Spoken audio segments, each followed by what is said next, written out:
ଆମର ଆଜି ବ୍ୟାସନଗର ବିଜୁ जनता दल तरफ एक सांबादिक सम्मेलन आम रखी आम ବ୍ୟାସନଗର ବାସୀଙ୍କୁ यह जनवा चाहूँ जे मंदिर को लेकिन कहीं राजनीति न करते।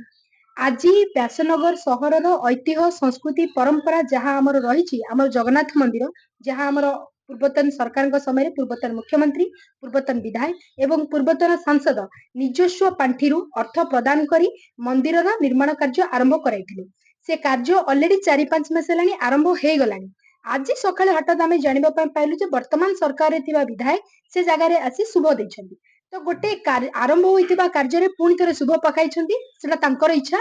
किंतु आमे आज बिजु जनता दल तरफ दाबी रखुछु जे जेपरि भाबरे तांकर सरकार सारा राज्य रे पूर्व सरकार करथिबा प्रकल्प रे कोठी रंग बदलै कोठी नडिया बाडै से प्रकल्प को निज नाम रे लेकि बाहा नउछन्ती से काम न करी से जो प्रकल्प आज शुभ पकाइछन्ती से प्रकल्पटी किपरि भाबरे संपूर्ण होई परिबो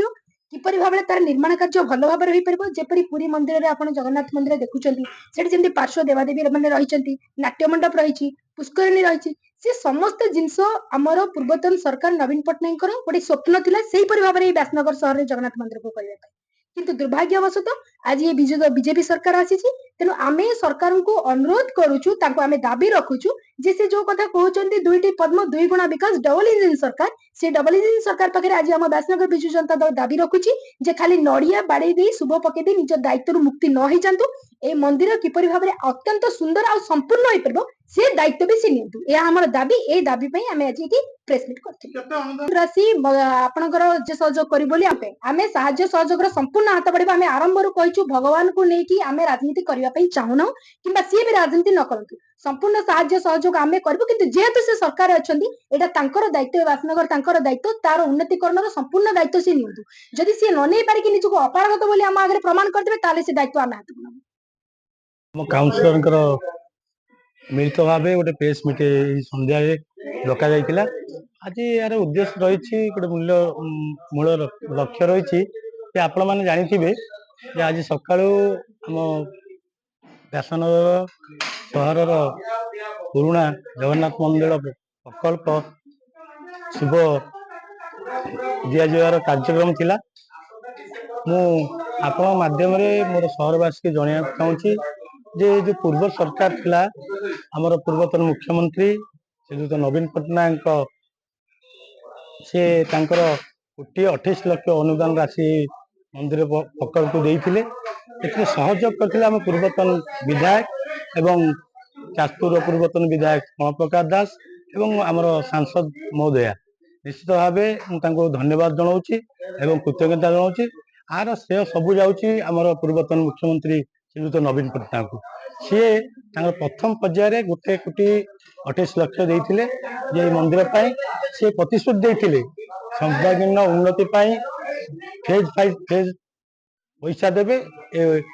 मंदिर उन्नति हम निश्चित भाव आम दुर्भाग्य जे सरकार परिवर्तन होती आपण माध्यम दाबी करुच्ची आम काउंसिलर दाबी करुँच मंदिर जो 1,28 लाख दि जाए ये संपूर्ण हो पारनि ये अर्थ राशि मु दाबी रखुची जो डबल इंजिन सरकार आसी डबल पैसा आणतु एवं मंदिर चारिपार्श्वर जो माँ जो आम आलोचना आम काउंसिलर कर जो जगन्नाथ मंदिर पार्श्व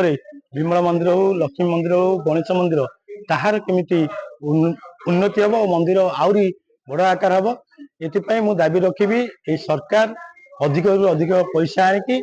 आमर ये मंदिर को आहरी बड़ आकार करूँ आम सहयोग रम सहयोग ये मंदिर प्रति व्यासनगर प्रति आम सहयोग अच्छी पौर परिषद जहाँ दायित्व आम निश्चित भाव आम सहर पर आम कर धन्यवाद। 28 लाख अच्छी ए अर्थरे हो पारनि दुर्भाग्य आम परिवर्तन होगा सरकार निश्चित भाव आमर आशा विश्वास थी आम सरकार सी फेज फेज पैसा देता मंदिर आहरी बड़ आकार होता निश्चित आम चिंता करुचु 6 कोटी रु 7 कोटी टंका हेले मंदिर संपूर्ण विधायक अच्छा दाबी करुच्ची जो सरकार अच्छा दाबी करुच्ची अधिक रु अधिक पैसा देने निश्चित भाव प्रभु जगन्नाथ मंदिर माँ विमला माँ लक्ष्मी गणेश मंदिर हो पार।